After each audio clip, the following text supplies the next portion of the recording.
প্রথম কথা হচ্ছে আমাদের কেন্দ্রীয় পার্টি সিদ্ধান্ত নিয়েছে যেন কোনো কর্মীর এই ব্যাপারে বেশি চিন্তা করার দরকার নেই।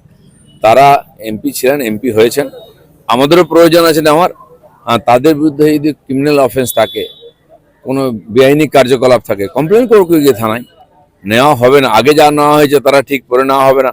পার্টি সাময়িকভাবে সিদ্ধান্ত নিয়েছে কাউকে নেওয়া হবে না, কিন্তু রাজ্যসভায় আমাদের লোক দরকার। তারা ঠিক করেছেন যে এমপি থাকতে চান, বিজেপির পার্টি হয়ে সাহায্য করতে চান, মোদিজির কাজে সাহায্য করবেন, উন্নয়নে সাহায্য করবেন, তাকে আমরা স্বাগত করেছি।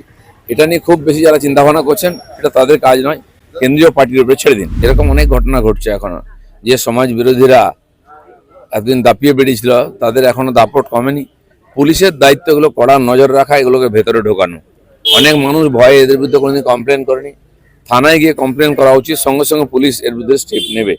এখনো কিছু কিছু জায়গায় চলছে, আমাদের কর্মীদের গণপিটুনিতে মারা হয়েছে 2-3 জনকে ভোটের পরে, দুঃখজনক ঘটনা, কিন্তু এর শেষ দেখে ছাড়বো। কে কোথায় যাবে সেটা ওর ব্যাপার, কিন্তু কেউ যদি অপরাধ করে থাকে আইন তার বিরুদ্ধে ব্যবস্থা নেয়। কোন শিবিরে গেলেন একটা বড় কথা নয়, তিনি আইনের বিরুদ্ধে কাজ করেছেন, আইনে আসতে হবে।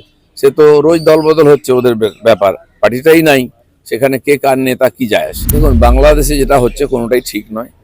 আর তিনি নির্বাচিত প্রধানমন্ত্রী ছিলেন, তার দেশে আসার অধিকার আছে।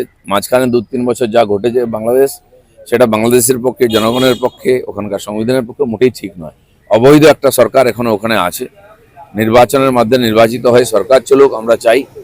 আর সেই যতটা তাড়াতাড়ি হয় তত ভালো। আর তাদের দেশের অন্তর্নিহিত ব্যাপার, এটা ওরা সামলে নিক।